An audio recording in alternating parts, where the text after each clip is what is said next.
My father was, he is on the left here, my father was officer of the General Staff of the Soviet Army. He was inspector of land forces, Soviet troops stationed in countries like Mongolia, Cuba, East European countries. This is the picture taken at the entrance of my Institute of Oriental Languages. It's a part of Moscow State University. As every Soviet student, I was, quote-unquote, volunteering for harvesting grain in Kazakhstan. By the end of my training in school, I was recruited by the KGB. This picture was taken on that day, and you can see again how happy it feels to be recruited by the KGB. Pay special attention to number of bottles on the table. One of my functions was to keep foreign guests permanently intoxicated the moment they land at Moscow airport. In 1967, the KGB attached me to this magazine, Look magazine. A group of 12 people arrived to USSR from United States to cover the 50th anniversary of October Socialist Revolution in my country. From the first page to the last page, it was a package of lies.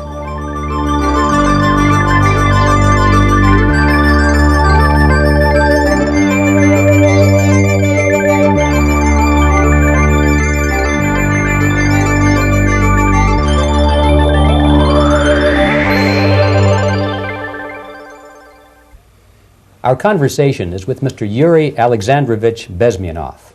Mr. Bezmenov was born in 1939 in a suburb of Moscow. He was the son of a high-ranking Soviet Army officer. He was educated in the elite schools inside the Soviet Union and became an expert in Indian culture and Indian languages.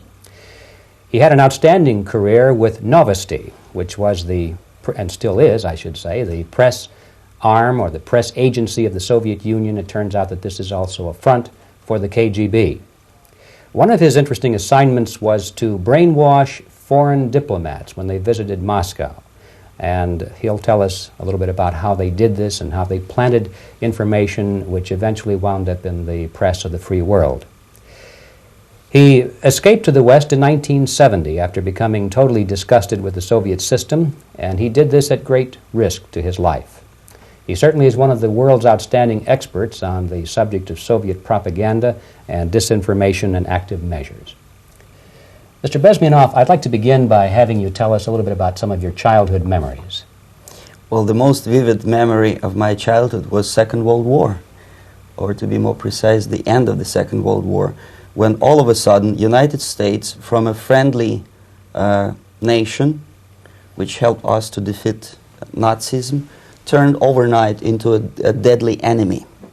And it was very shocking because all newspapers were trying to present an image of belligerent, aggressive American imperialism. Most of the things that we were taught is that United States is aggressive power, which is just about to invade our beautiful, free, socialist country, that American CIA is dropping Colorado beetles on our beautiful potato fields to eliminate our crops, and each schoolboy had a picture of Colorado bug on the back page of his notebook, and we were instructed to go into collective fields to search for those little Colorado bugs. Of course, we couldn't find any, neither we could find many potatoes, and that was explained again by the encroachments of the decadent imperialist power.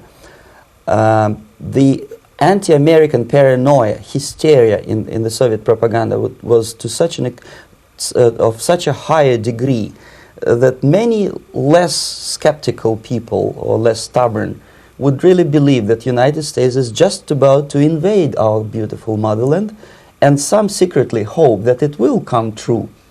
That's interesting. Yes.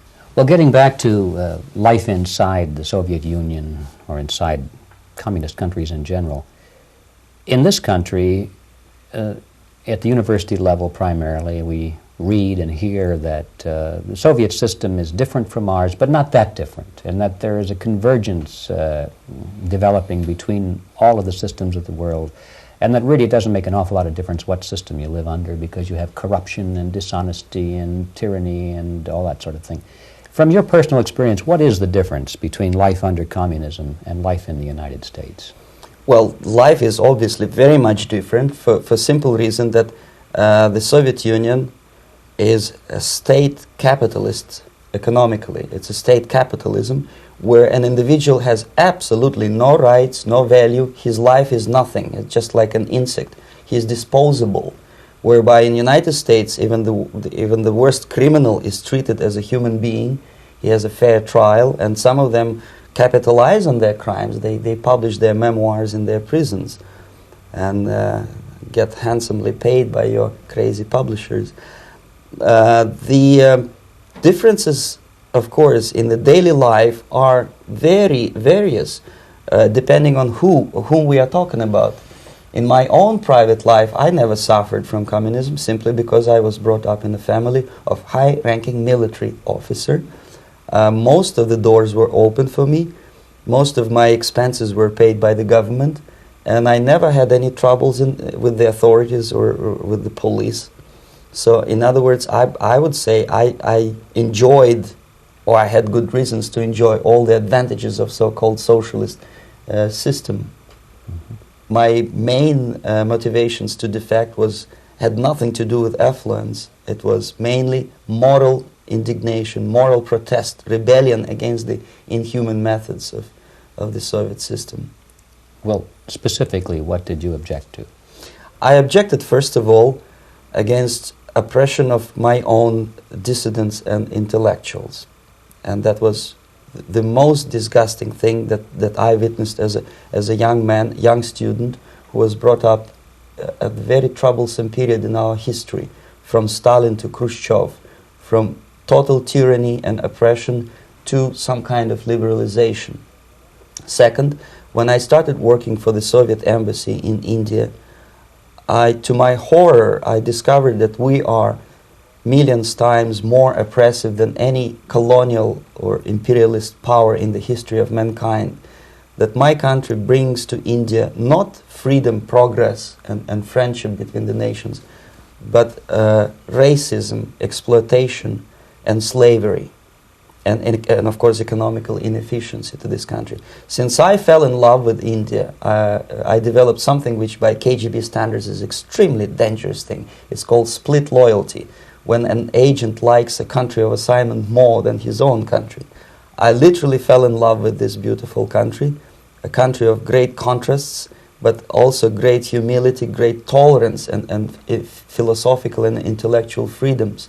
My ancestors used to live in caves and eat raw meat when India was a highly civilized nation 6,000 years ago. So obviously the choice was not to the advantage of my own nation. I decided to defect and to entirely dissociate myself from that brutal regime. Mr. Bezmenov, we've read a lot about the concentration camps and the slave labor camps under the Stalin regime. Now the general impression in America is that those things are part of the past. Are they still going on today, or what is the status? Yes. There is no qualitative change in the Soviet concentration camp system. There are changes in numbers of prisoners. Again, this is unreliable Soviet statistics. We don't know how many political prisoners are there in the Soviet concentration camps.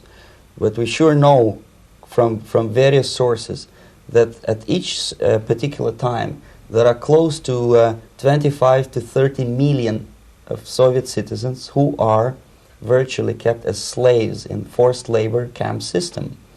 The size of the population of a country like Canada is serving terms as prisoners.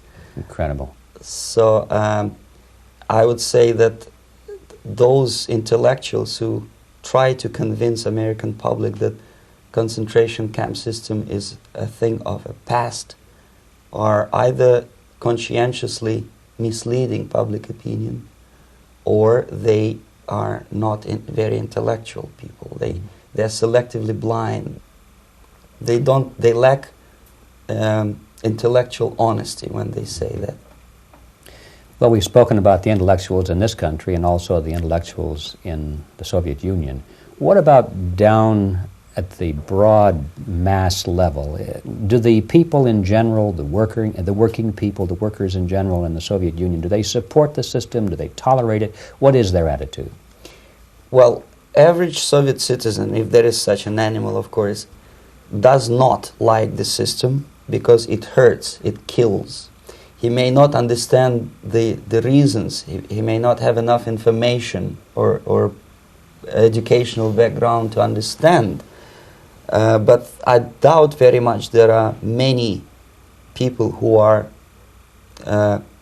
conscientiously supporting the Soviet system. There are not such people in USSR. Even those who have all the reasons to enjoy socialism, people like myself, who were a member of journalistic elite, they also hate the system for different reasons, though. Not because they lack material affluence, but because they are unfree to think, they are in constant fear, duplicity, split personality. And this is the greatest tragedy for my nation. Well, what do you think are the chances of the people actually overcoming their system or replacing it? There is a great possibility that system will sooner or later be destroyed from within. There is a self-destructive mechanism built into any socialist or communist or fascist system, because there is lack of feedback, because the system does not rely upon loyalty of population.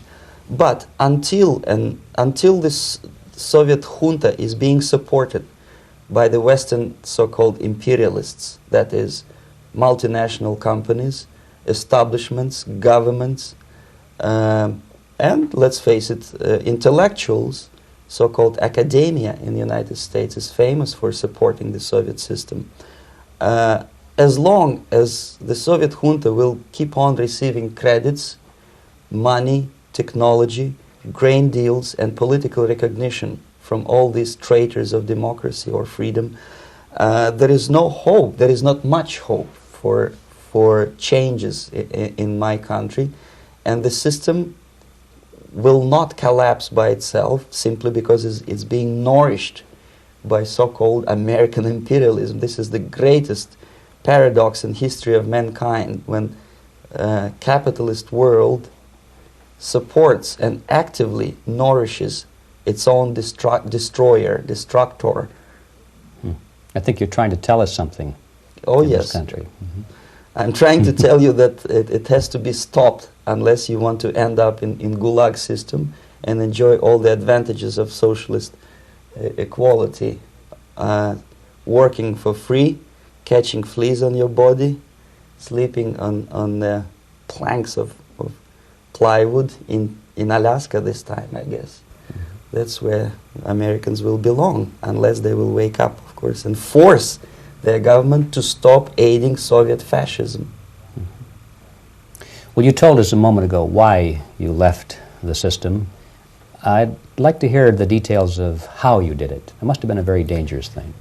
It was not so dangerous, it was crazy. First of all, because defecting in India is virtually impossible, thanks to very strong pressure from the Soviet government. Excuse me, you were in India on assignment at that time? Yes, I was working for the Soviet embassy in New Delhi as a press officer. Mm-hmm.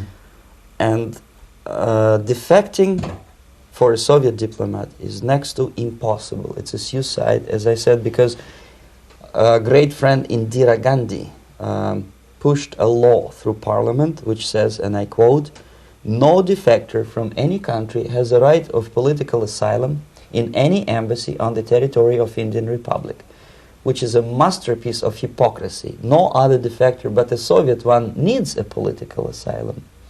So, knowing that perfectly well, I planned a craziest possible way to defect. I studied counterculture in India.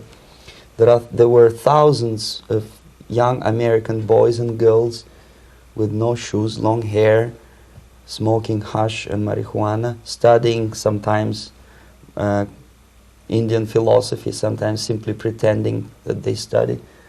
And they greatly annoyed Indian police, and they were laughing stock of Indians because obviously they were good-for-nothing students. I studied carefully where they congregate, what routes they travel, what language they speak, what do they smoke. And one day I simply joined a group of hippies to avoid detection of Indian police. I was dressed as a typical hippie with blue jeans, long kameez shirts with all kind of nice decorations like beads, long hairs, I bought a wig because for several weeks I had to turn myself from a conservative Soviet diplomat into a very progressive American hippie. And that was the only way that I could avoid detection. It was very interesting experience, but it was necessary because from my own knowledge as a member of Soviet embassy staff, I knew that there were many cases when Soviet defectors were betrayed by Indian police, and also some Western embassies played a very dirty role in betraying the Soviet defectors. According to our information, they were some, I wouldn't call them double agents, but simply amoral people working for this for the United States embassy, and confiding in people like this would be a suicide. So I had to be extremely careful. I could not trust anyone, and that was the reason for such a crazy way to defect. Well, had you been caught in the act of trying to get out, what would have happened to you? Oh, most likely I would end up in concentration camp, or depending on the situation and on the whim of some bureaucrat in KGB, maybe even executed. This is normal practice, quietly, of course, not publicly. But that would be the end of my defection, of course. Well, when did you finally make it to the United States? In 1970, after about 6 months of debriefing in Athens by the CIA, and I presume FBI too, they let me go first to Germany, then to Canada. That was my decision. I had to change my identity to protect my family and my friends in USSR.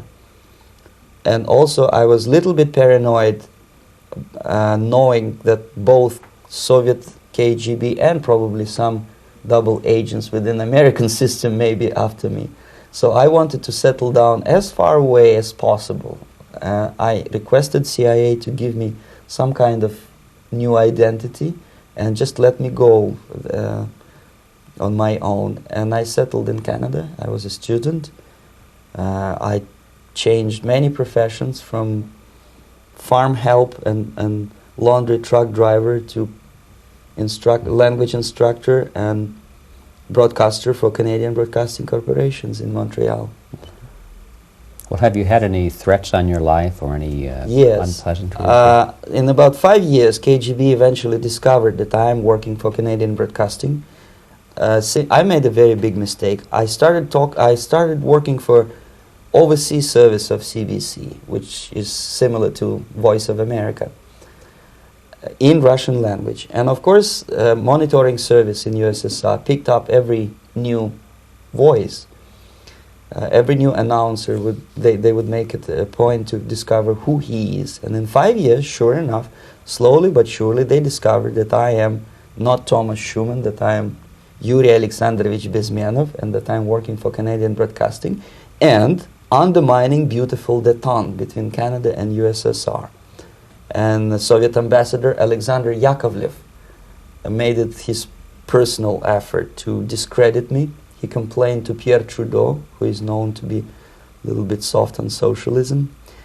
And the management of CBC behaved in a very strange, cowardly way, unbecoming to representatives of an independent country like Canada. They listened to every suggestion that Soviet ambassador gave, and they started shameful investigation, analyzing content of my broadcasts to USSR. And sure enough, they discovered that some of my statements were probably would be offending to the Soviet Politburo. So I had to leave my job. And of course, subtle intimidations. They would say something like, please cross the street carefully because, you know, traffic is very heavy in Quebec. And fortunately, I know about the psychology and the logic of activity of the KGB, and I never allowed myself to be intimidated. This is the worst thing. This is what they expect a person, a defector, to be intimidated. Once they spot that you are scared, they keep on developing that line And then eventually you either have to give up entirely and work for them, or they neutralize you. They would definitely stop all kind of political activity, which they failed to do in my case, because I was stubbornly working for the Canadian Broadcasting. And in response to their intimidations, I said that, look, this is a free country, and I am as free as you are. And I also can drive very fast. And gun control is not yet established in Canada, so I had a couple of good shotguns in my basement. So welcome to visit me someday with your Kalashnikovs machine guns. So obviously it didn't work. Intimidation didn't work. So they tried different approach, as I described. They approached on the highest level, on the level of Canadian bureaucracy. And on that level they were on successful. that level they were successful. On individual level they failed flat. Mr. Bezmenov has brought a series of slides with him that he has taken from the Soviet Union, and I think this is a good time to take a look at the slides. Yes. Now, the viewers will be able to see these slides as we talk about them. Yes, this is a collection of slides which are, some of them are snapshots from my family album, some of them are documents which I smuggled from the Soviet embassy, and some are reproductions from local mass media. I usually show them to establish my credibility as a defector. This is a picture of my native town, Mytishi, about 20 miles north from Moscow. Characteristically, there is a statue of Comrade Lenin in the central square. This is myself at the age of 7, again, characteristically, under the statue of Comrade Stalin, extending his friendly hand to peoples of the world. At that age, of course, I was still idealistically minded young communist, and I still believe that sooner or later things will go for better. But I realized that the system stinks, that something is fishy, and that ideology is fake. And the propaganda about advanced Soviet agriculture simply didn't meet the criteria of reality. If they talk about abundance of food and there is none in the stores, there must be something wrong. My father was, he is on the left here, my father was officer of the General Staff of the Soviet Army. He was inspector of land forces, Soviet troops stationed in countries like Mongolia, Cuba, East European countries. Were he alive today, most likely he would be inspecting Soviet troops in Nicaragua, Angola, and many other parts of the world. Fortunately, he died and he didn't see the disgrace, because deep inside he was a Russian patriot. He didn't like the idea of expanding Soviet military might, especially in the areas where we were not welcomed at all. Unlike many other military officers, he was reporting directly to the Minister of Defense, bypassing KGB and diplomatic service. In other words, he was a trusted military professional. And my impression that this type of people are much less hawkish and adventuristic than party bureaucrats in Kremlin. When American mass media describes Soviet military as potentially dangerous counterpart for Pentagon, I simply laugh, because I know better. I know that the most dangerous part of the Soviet power structures are not military at all.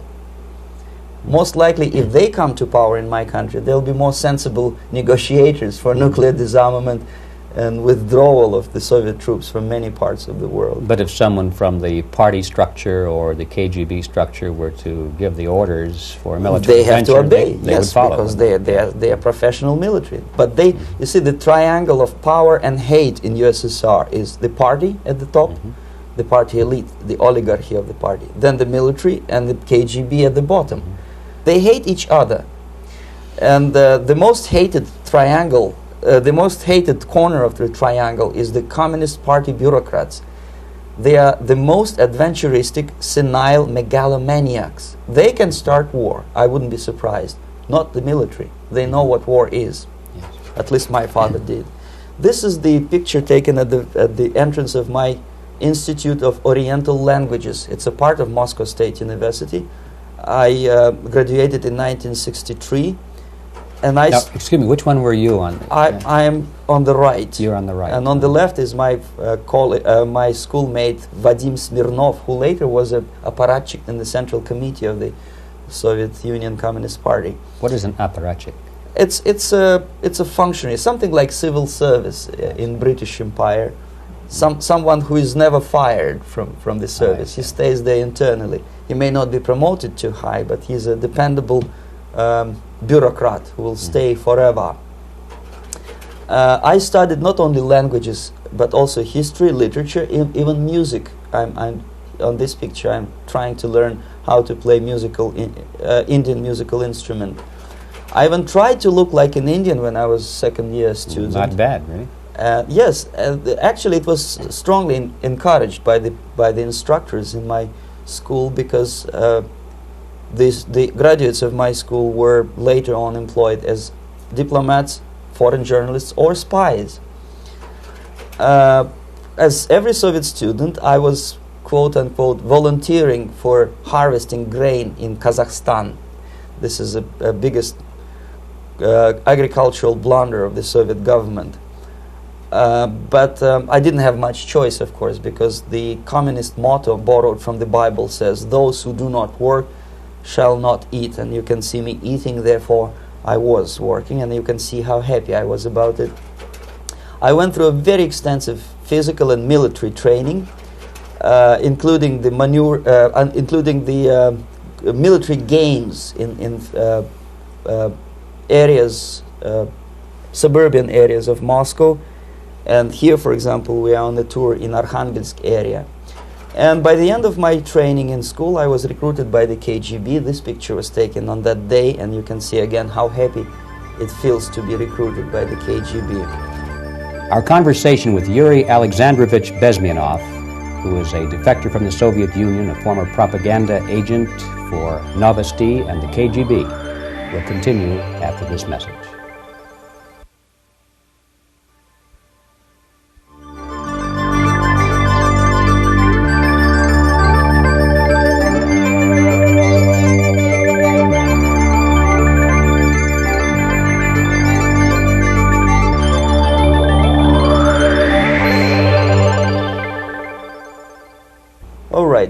As every student in USSR, I went through very extensive physical and military training and civil defense training too. Unlike in the United States, where civil defense is virtually non-existent, zero.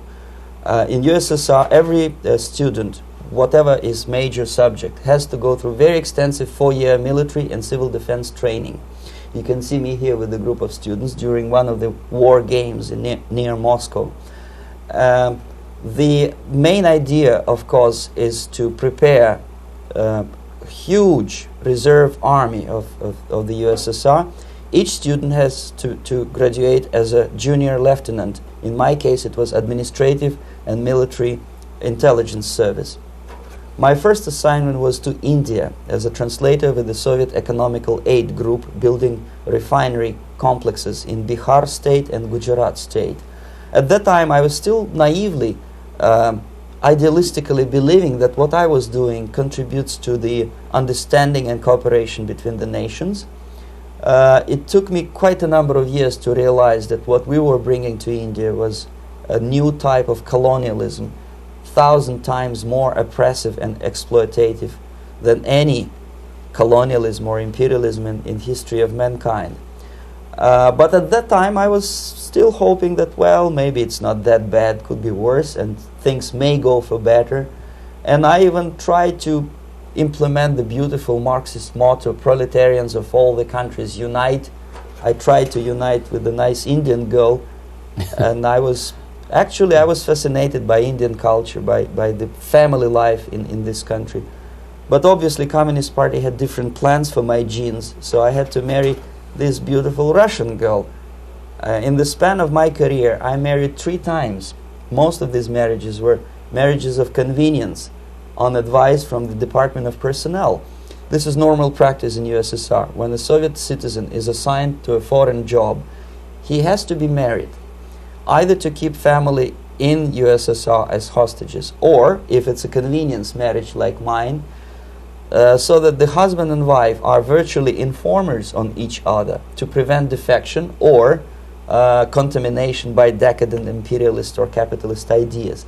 In my case, I hated that girl so much that the moment I landed in Moscow, we were divorced, and I married later, second time. By the end of my first assignment in India, I was promoted to the position of public relation officer. You can see me here translating a speech by a Soviet boss. And you're on the right. I'm on the right here, yes. And it was, the occasion was commissioning of the refinery complex in Bihar, Barauni. Back in Moscow, I was immediately recruited by Novosti Press Agency, which is a propaganda and ideological subversion front for the KGB. 75% of the members of the Novosti are commissioned officers of the KGB. The other 25 are, like myself, co-opted agents who are assigned to specific operations. In this particular case, you can see me talking to students of Lumumba Friendship University in Moscow. This is a huge school under the direct control of the KGB and Central Committee, where future leaders of the so-called national liberation movements are being educated and selected carefully. And some of them have absolutely, this, for example, is a group of students from Lumumba. They don't look like students at all. They look more like military, and that's exactly what they were. They were dispatched back to their countries to be leaders of the so-called national liberation movements, or to be translated into normal human language, leaders of international terrorist groups. Another area of activity when I was working for the Novosti was to accompany groups of so-called progressive intellectuals, writers, journalists, publishers, teachers, professors of colleges. You can see me here in Kremlin. I'm second on the left, with a group of Pakistani and Indian intellectuals. Most of them pretended they don't understand that we are actually working on behalf of the Soviet government and the KGB. They pretended that they are actually being guests, VIP intellectuals, that they are treated according to their merits and their intellectual abilities. For us, they were just a bunch of political prostitutes to be taken advantage for various propaganda operations. Therefore, you can see perfectly well the senior colleague of mine on the left doesn't really have that much respect on his face, and myself with a very skeptical smile, typical KGB sarcastic smile, anticipating another victim of ideological brainwashing. This is how a typical conference in Novosti headquarters in Moscow looked like.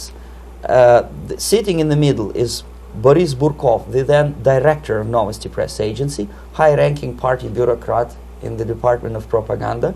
I am standing next to a famous Indian poet, Sumitranandan Pant. He was famous because he was an author. He was the author of a famous poem titled Rhapsody to Lenin. That's why he was invited to USSR, and everything was paid by the Soviet government. Pay special attention to number of bottles on the table. This is one of the ways to kill the awareness or curiosity of foreign journalists. One of my functions was to keep foreign guests permanently intoxicated the moment they land at Moscow airport. I had to take them to the VIP lounge and toast to friendship and understanding between the nations of the world. Glass of vodka, then a second glass of vodka. And in no time, my guests would be feeling very happy. They would see everything in kind of pink, nice color. And that's the way I had to keep them permanently for the next 15 or 20 days.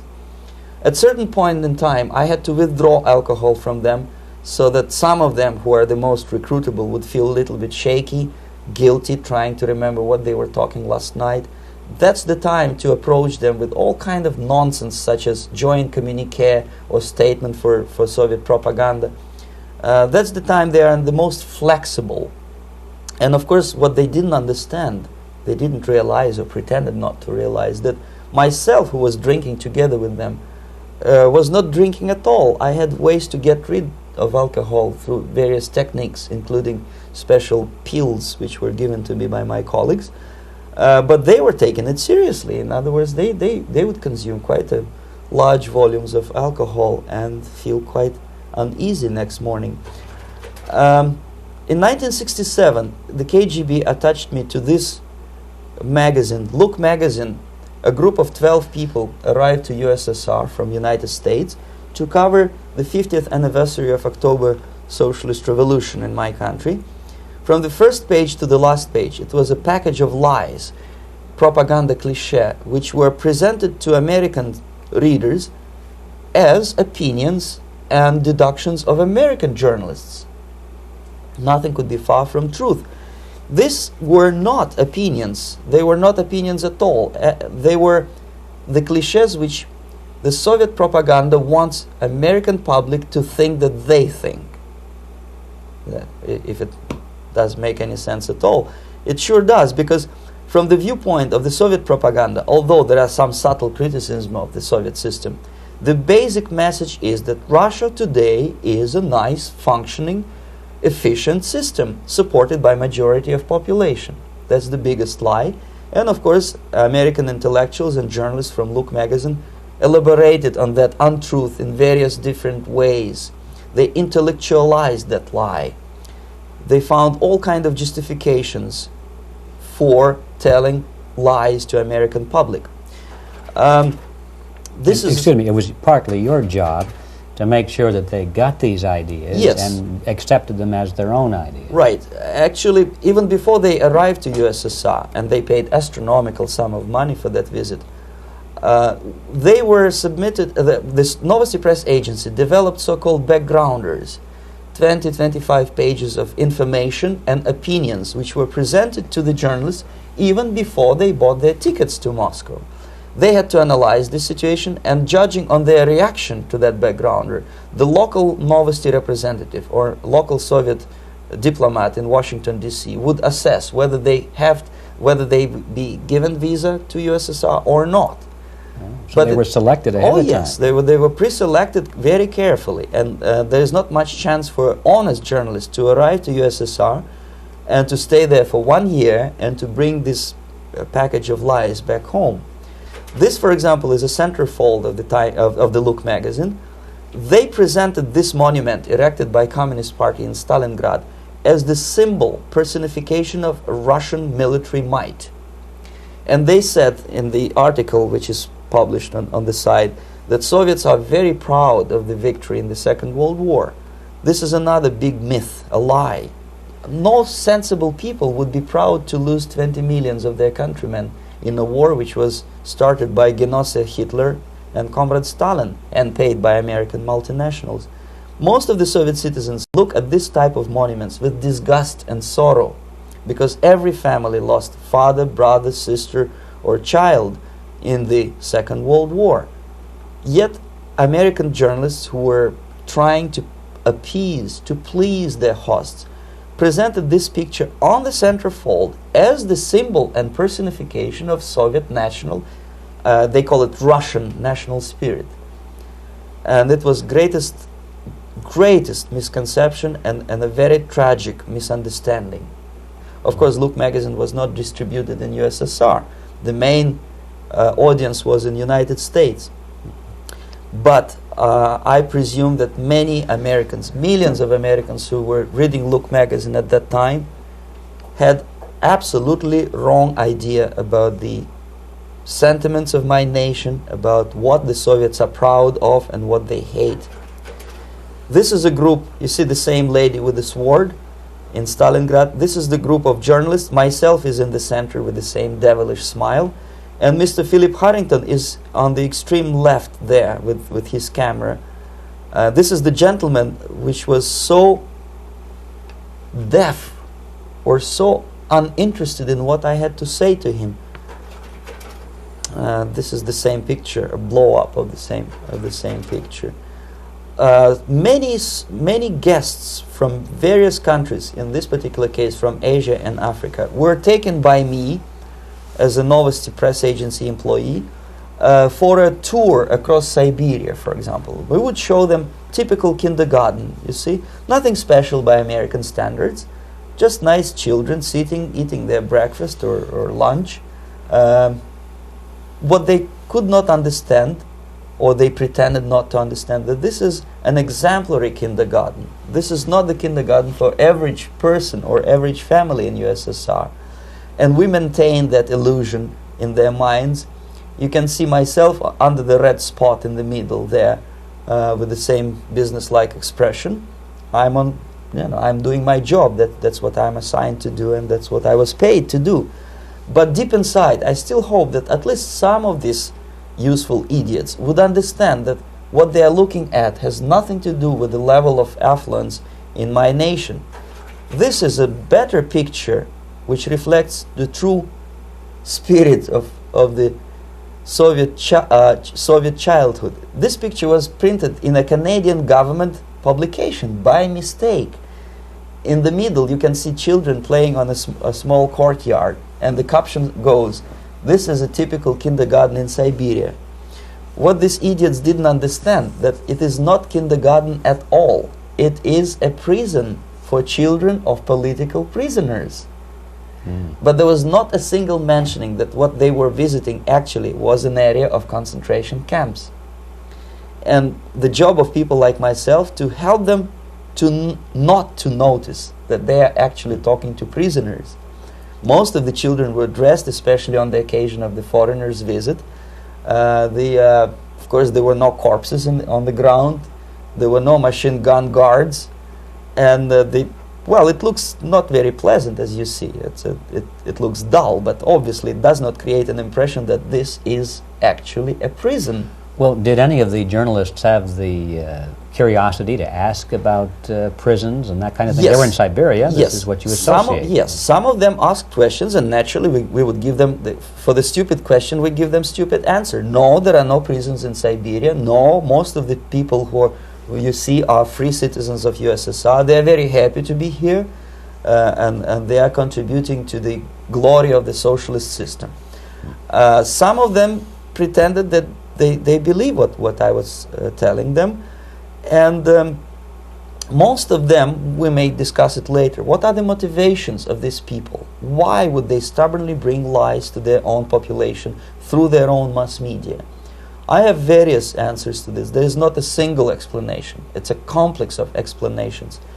It's fear, pure biological fear. They understand that they are on the territory of an enemy state, a police state. And just to save their rotten skins and their miserable jobs, their affluence back home, they would prefer to tell a lie than to ask truthful questions and report truthful information. Second, most of these schmucks were afraid to lose their jobs, because obviously if you tell truth about my country, you will not last long as a correspondent of New York Times or Los Angeles Times. They will fire you. What kind of correspondent are you? You obviously cannot find common language with Russians if they kick you out in 24 hours. So just by trying to be conformist to their own editorial bosses, they tried not to offend the sentiments of the Soviet administrators and people like myself. Deep inside, I hope they would insult my or offend my sentiments. Obviously, they preferred not to. Another reason, I refuse to believe it, but obviously there is another reason. Obviously, it's a greed. These people earn a lot of money. When they come back to USA, they claim that they are experts on my country. They write books which sells in million copies, titled like Russians, The Truth About Russia. Most of it is lie about Russia. Yet they claim to be Sovietologists. They play back myth about my country, the propaganda cliches. Yet they stubbornly resist the word of truth. If a person like Solzhenitsyn is either defecting or kicked out of USSR, they try all their best to discredit him and to discourage him. I don't have much chance to appear on national network with a true story about my country. But a useful idiot like Hendrik Smith or Robert Kaiser, they are big heroes. They come back from USSR. They say, oh, we were talking to dissidents in Russia. Big deal.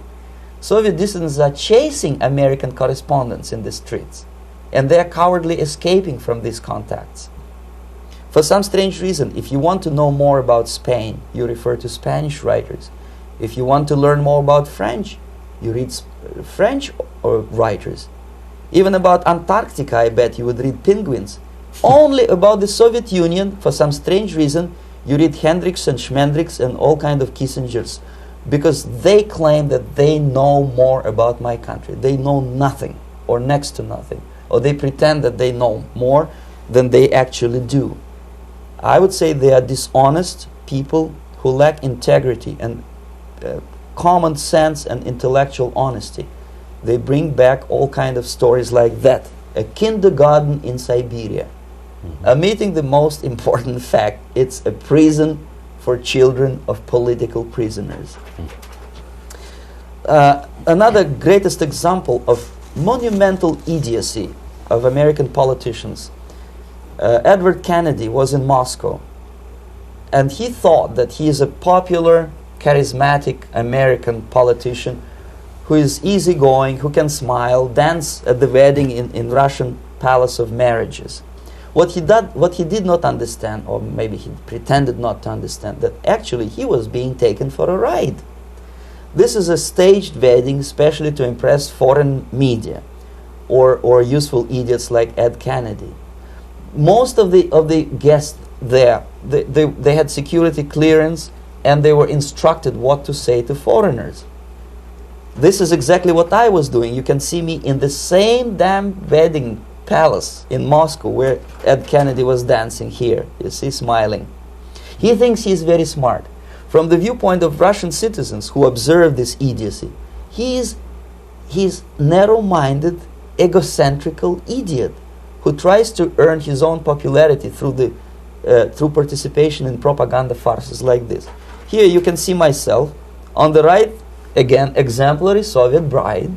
On the left, 3 journalists from various countries, Asia, Africa, and Latin America. Obviously, they enjoying the situation. They will go back home and write the reports. We were present on a regular Soviet wedding. They were not present on a regular Soviet wedding. They were present, they were parts of a farce, of a circus performance. Another thing which I had to sometimes risking my life to explain to foreigners. Time magazine, for example, is very critical of South African racist regime. The whole article was dedicated to the shameful internal passport system where blacks are not allowing to live with whites.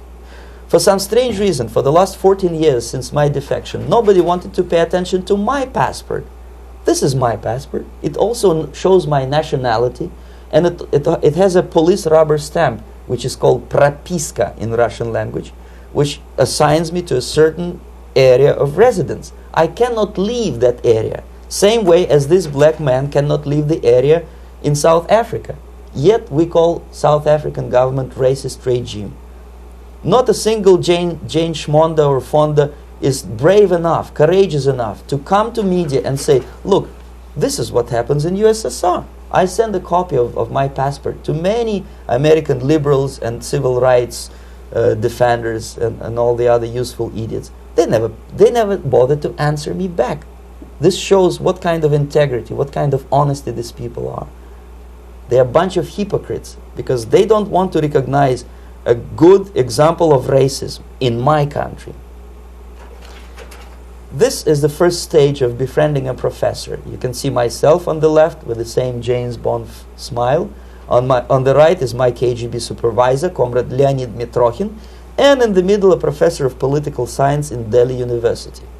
The next stage would be to invite him to a gathering of Indo-Soviet Friendship Society. There he is sitting next to his wife before he is being sent to USSR for free trip.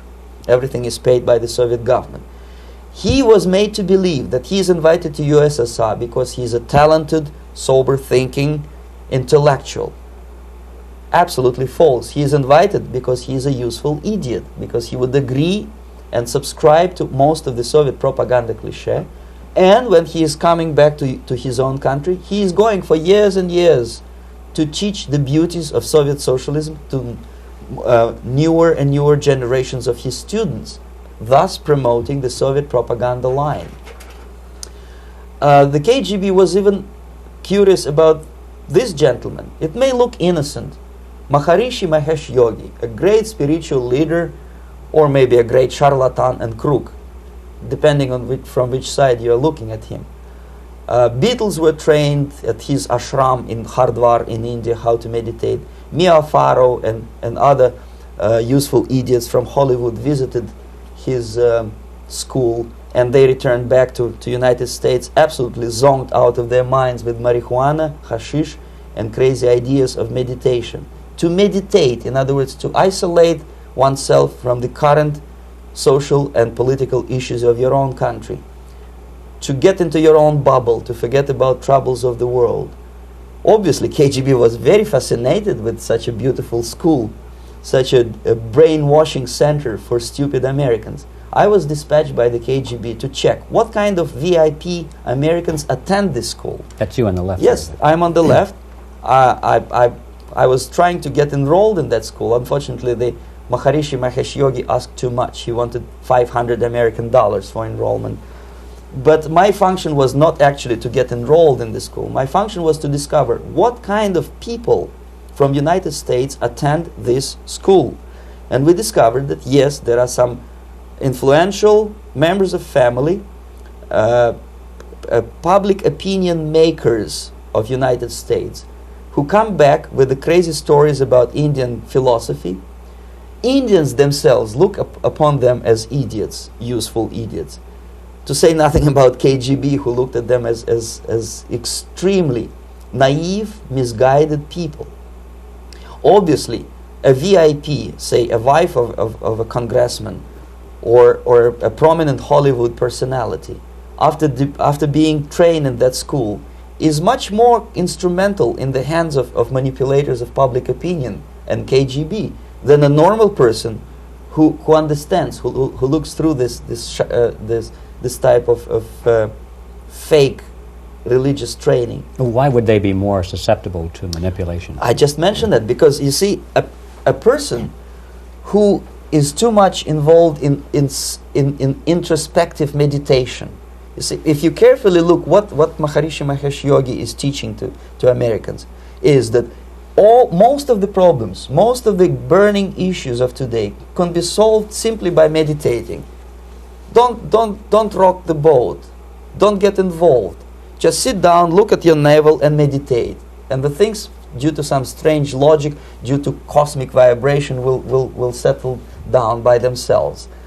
This is exactly what the KGB and Marxist-Leninist propaganda wants from Americans, to distract their opinion, attention, and mental energy from real issues of United States into a non-issues, into a non-world, non-existent harmony. Obviously, it's more beneficial for the Soviet aggressors to have a bunch of duped Americans than Americans who are self-conscious, healthy, physically fit, and alert to the reality. Maharishi Mahesh Yogi obviously is not on the payroll of the KGB. But whether he knows it or not, he contributes greatly to demoralization of American society. And he's not the only one. There are hundreds of those gurus who come to your country to capitalize on naivete and stupidity of Americans. It's a fashion. It's a fashion to meditate. It's a fashion not to be involved. So obviously, you can see that if KGB were that curious, if they paid my trip to Hardwar, if they assigned me to that strange job, obviously they were very much fascinated. They were convinced that that type of brainwashing is very efficient and instrumental in demoralization of the United States. Our conversation with Yuri Alexandrovich Bezmenov, who is a defector from the Soviet Union, a former propaganda agent for Novosti and the KGB, will continue after this message.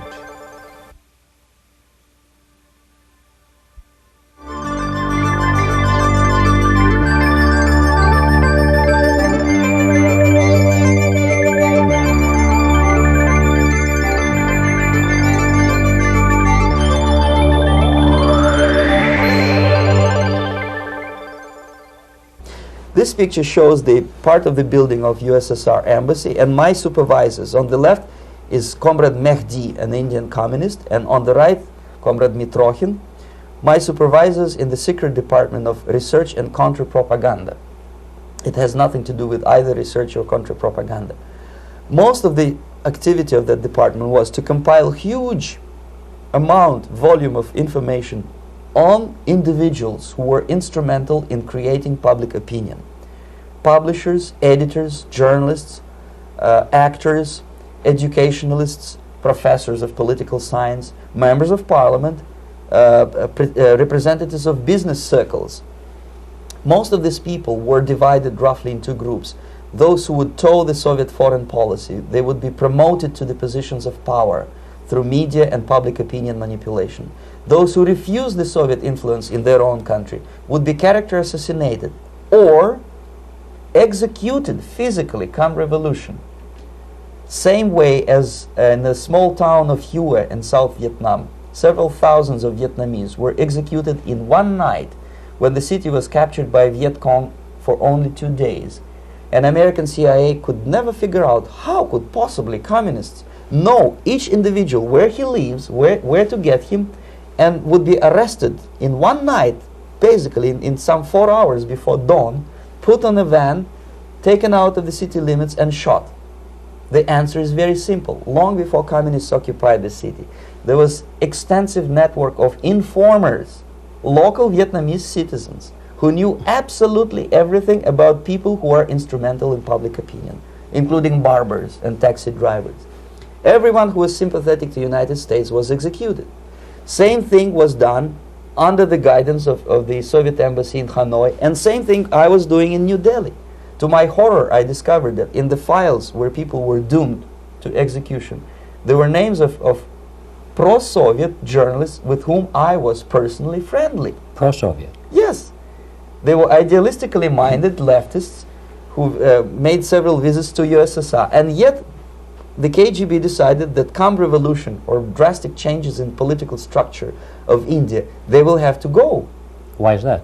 Because they know too much. Simply because, you see, the useful idiots, the leftists who are idealistically believing in the beauty of Soviet socialist or communist or whatever system, when they get disillusioned, they become the worst enemies. That's why my KGB instructors specifically made a point, never bother with leftists. Forget about these political prostitutes. Aim higher. This was my instruction. Try to get into large circulation, established conservative media. Filthy rich movie makers, intellectuals, so-called academic circles. Cynical, egocentric people who can look into your eyes with angelic expression and tell you a lie. These are the most recruitable people, people who lack moral principles, who are either too greedy or too suffer from self-importance. They feel that they matter a lot. These are the people who KGB wanted very much to recruit.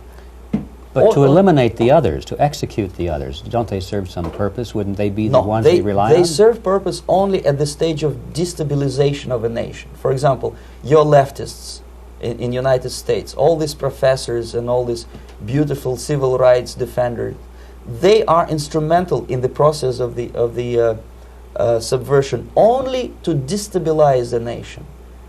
When their job is completed, they are not needed anymore. They know too much. Some of them, when they get disillusioned, when they see that Marxist-Leninists come to power, obviously they get offended. They think that they will come to power. That will never happen, of course. They will be lined up against the wall and shot. But they may turn into the most bitter enemies of Marxist-Leninists when they come to power. And that's what happened in Nicaragua. You remember most of these former Marxist-Leninists were either put to prison or one of them split, and now he's working against Sandinistas. It happened in Grenada when Maurice Bishop was already a Marxist. He was executed by a new Marxist who was more Marxist than this Marxist. Same happened in Afghanistan when first there was Taraki, he was killed by Amin, then Amin was killed by Babrak Karmal with the help of KGB. Same happened in Bangladesh when Mujibur Rahman, very pro-Soviet leftist, was assassinated by his own Marxist-Leninist military comrades. It's the same pattern everywhere. The moment they serve their purpose, all the useful idiots are either be executed entirely, all the idealistically minded Marxists, or exiled or put in prisons, like in Cuba. Many former Marxists are in Cuba, in prison. So most of the Indians who were cooperating with the Soviets, especially with our Department of Information of the USSR Embassy, were listed for execution. And when I discovered that fact, of course I was sick. I was mentally and physically sick. I thought that I'm going to explode one day during the briefing at the ambassador's office. I would stand up and say something that we are basically a bunch of murderers. That's what we are. It has nothing to do with friendship and understanding between the nation and blah, blah, blah. We are murderers. We behave as a bunch of thugs in a country which is hospitable to us, a country which with ancient traditions. But I did not defect. I tried to get the message across. To my horror, nobody wanted even to listen, least of all to believe what I had to say.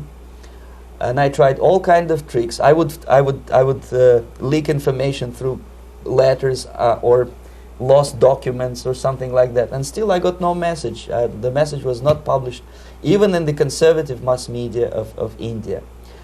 The immediate impulse to defect was Bangladesh crisis, which was described by American correspondents as Islamic grassroots revolution, which is absolute baloney. There was nothing to do with Islam, and there was no grassroots revolution. Actually, there are no grassroots revolutions, period. Any revolution is a byproduct of a highly organized group of conscientious and professional organizers, but has nothing to do with grassroots.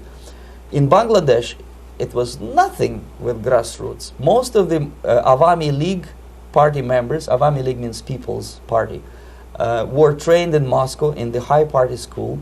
Most of the Mukti Fauj leaders, Mukti Fauj in Bengali means People's Army, same as SWAPO and all kind of liberation armies all over the world, the same bunch of useful idiots. They were trained at Lumumba University and various centers of the KGB in Simferopol, in Crimea, and in Tashkent. So when I saw that Indian territory is being used as a jumping board to destroy East Pakistan, I saw myself thousands of so-called students traveling through India to East Pakistan, through the territory of India, and Indian government pretended not to see what's going on. They knew perfectly well, the Indian police knew it, the intelligence department of Indian government knew it, the KGB of course knew it, and the CIA knew it.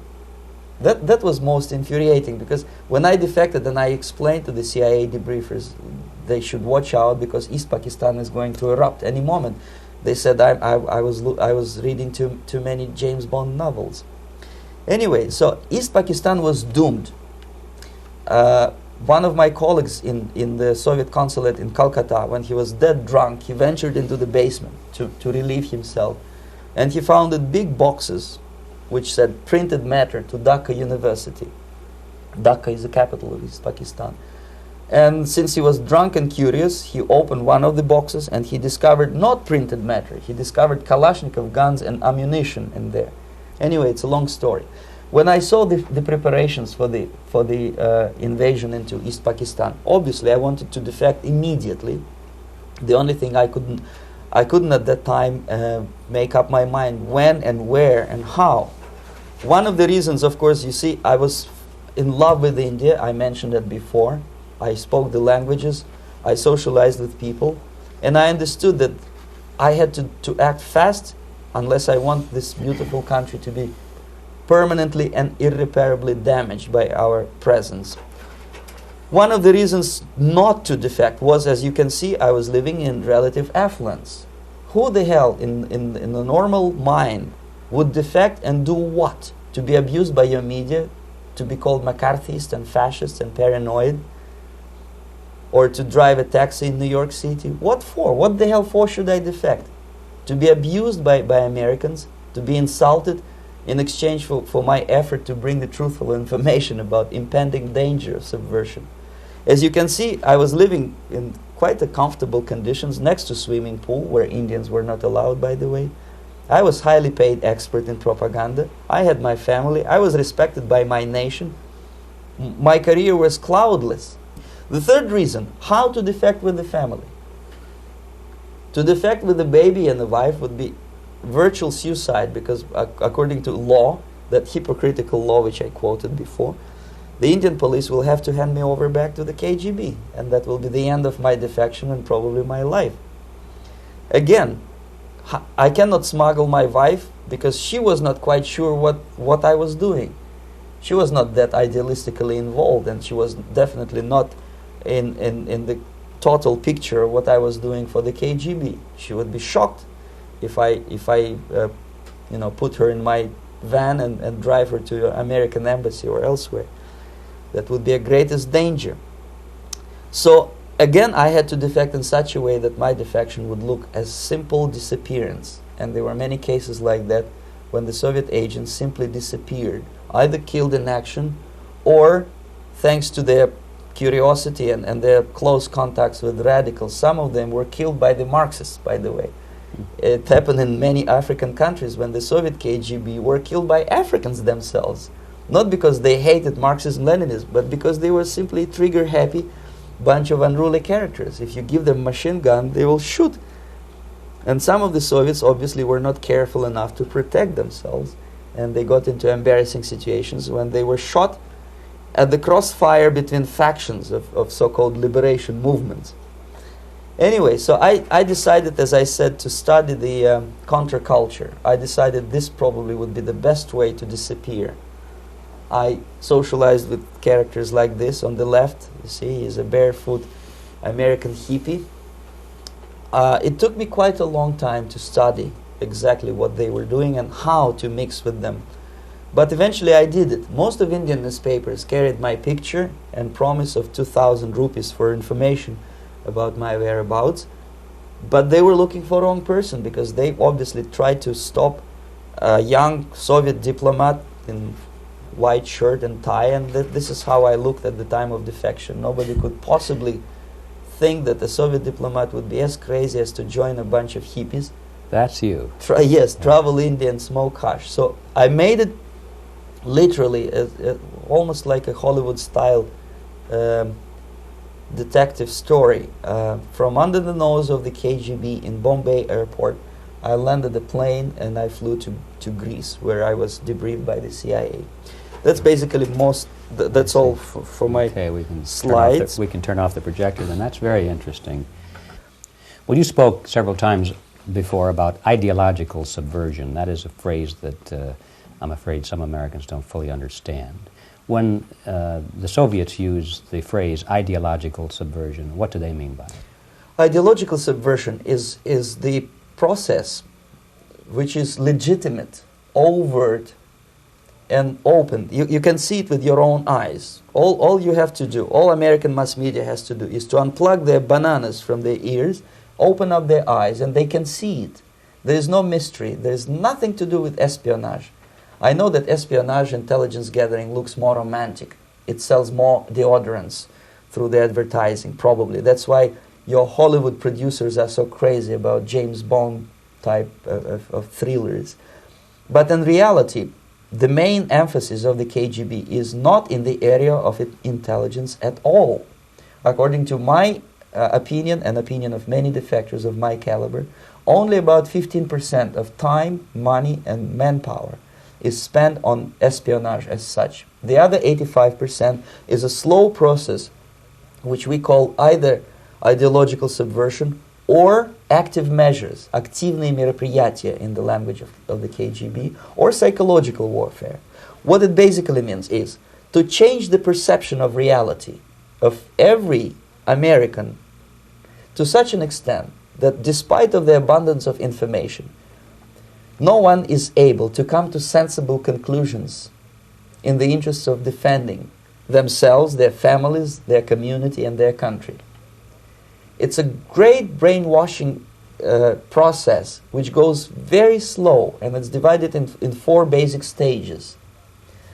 The first one being demoralization. It takes from 15 to 20 years to demoralize a nation.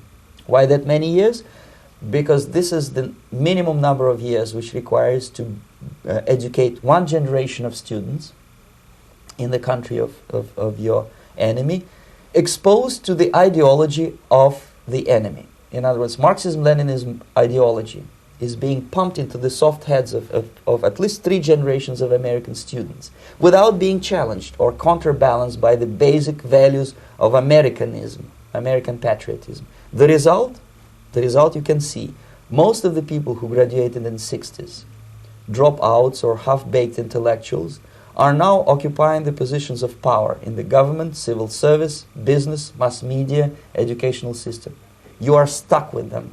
You cannot get rid of them. They are contaminated. They are programmed to think and react to certain stimuli in a certain pattern. You cannot change their mind, even if you expose them to authentic information, even if you prove that white is white and black is black. You still cannot change the basic perception and the logic of behavior. In other words, these people, the process of demoralization is complete and irreversible.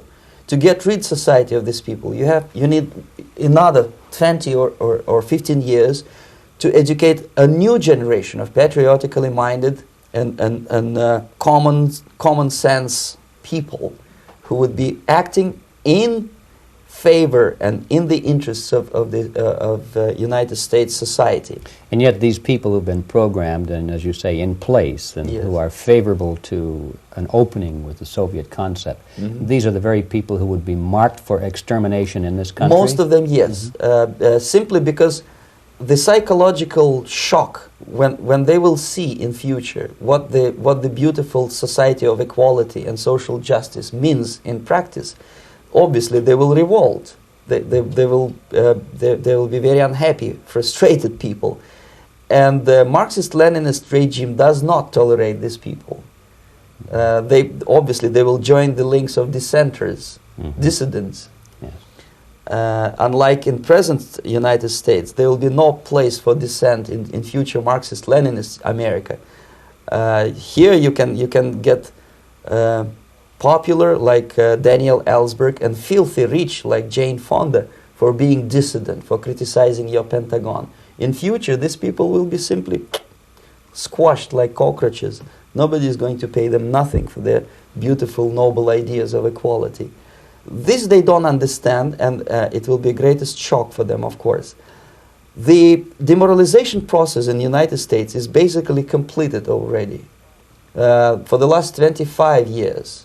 Actually, it's overfulfilled because demoralization now reaches such areas where previously not even Comrade Andropov and all his experts would even dream of such a tremendous success. Most of it is done by Americans to Americans, thanks to lack of moral standards. As I mentioned before, exposure to true information does not matter anymore.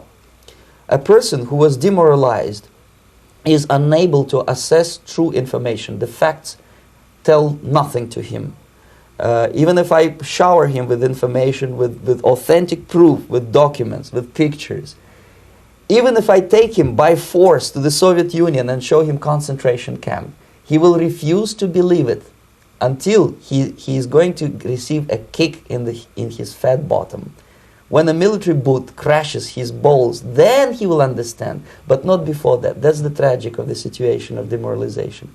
So basically America is stuck with demoralization, and unless, even if you start right now, here, this minute, you start educating new generation of Americans, it will still take you 15 to 20 years to turn the tide of ideological perception of reality back to normalcy and patriotism.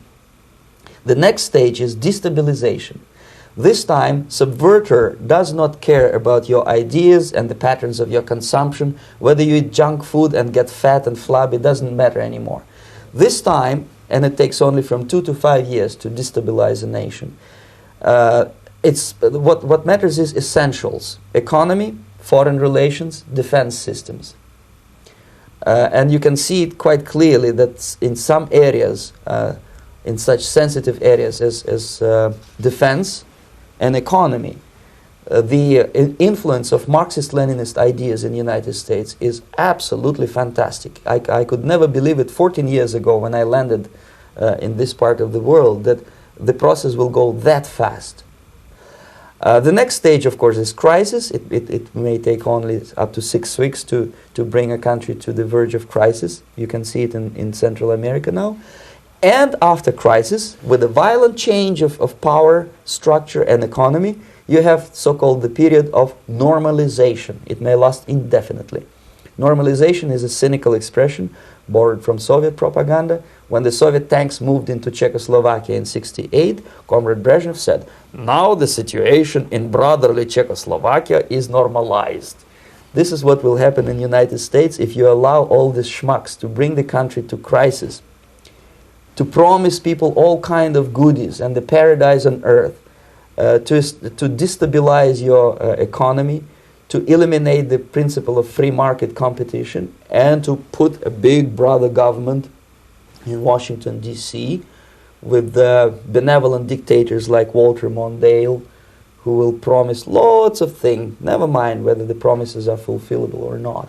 He will go to Moscow to kiss the bottoms of new generation of Soviet assassins, never mind. He will create false illusions that the situation is under control. Situation is not under control. Situation is disgustingly out of control. Most of the American politicians, media, and educational system trains another generation of people who think they are living at a peacetime. False. United States is in the state of war, undeclared total war against the basic principles and the foundations of this system. And the initiator of this war is not Comrade Andropov, of course. It's the system. However ridiculous it may sound, the world communist system or the world communist conspiracy, whether I scare some people or not, I don't give a hoot. If you are not scared by now, nothing can scare you. But you don't have to be paranoid about it. What actually happens now, that unlike myself, you have literally several years to live on unless the United States wake up. The time bomb is ticking. With every second, the disaster is coming closer and closer. Unlike myself, you will have nowhere to defect to, unless you want to live in Antarctica with penguins. This is it. This is the last country of freedom and possibility. Okay, so what do we do? What is your recommendation to the American people? Well, the immediate thing that comes to my mind is, of course, there must be a very strong national effort to educate people in the spirit of real patriotism, number one. Number two, to explain them the real danger of socialist, communist, whatever, welfare state, big brother government. If people will fail to grasp the impending danger of that development, nothing ever can help United States. You may kiss goodbye to your freedom, including freedoms to homosexuals, to prison inmate. All this freedom will vanish, evaporate in 5 seconds, including your precious lives. The second thing, the moment at least part of United States population is convinced that the danger is real, they have to force their government. And I'm not talking about sending letters, signing petitions, and all this beautiful, noble activity. I'm talking about forcing United States government to stop aiding communism. Because there is no other problem more burning and urgent than to stop the Soviet military-industrial complex from destroying whatever is left of the free world. And it is very easy to do. No credits, no technology, no money, no political or diplomatic recognition, and of course no such idiocy as grain deals to USSR. The Soviet people, 270 millions of Soviets, will be eternally thankful to you if you stop aiding a bunch of murderers who sit now in Kremlin and whom President Reagan respectfully calls government. They do not govern anything, least of all such complexity as the Soviet economy. So basic, two very simple, maybe too simplistic answers or solutions, but nevertheless they are the only solutions. Educate yourself, understand what's going on around you. You are not living at the time of peace. You are in a state of war. And you have precious little time to save yourself. You don't have much time, especially if you are talking about young generation.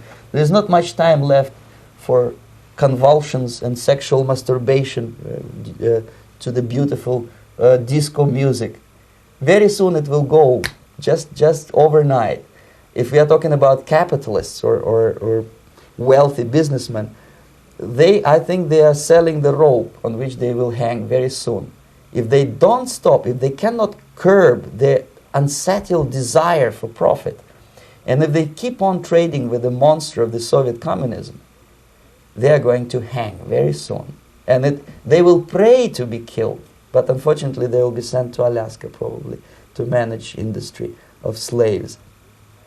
It's simplistic. I know it sounds unpleasant. I know Americans don't like to listen to things which are unpleasant. But I have defected not to tell you the stories about such idiocy as microfilm, James Bond type espionage. This is garbage. You don't need any espionage anymore. I have come to talk about survival. It's a question of survival of this system. You may ask me, what is it in for me? Survival, obviously, because as I said, I am now in your boat. If we sing together, we'll sing beautifully together. There is no other place on this planet to defect to.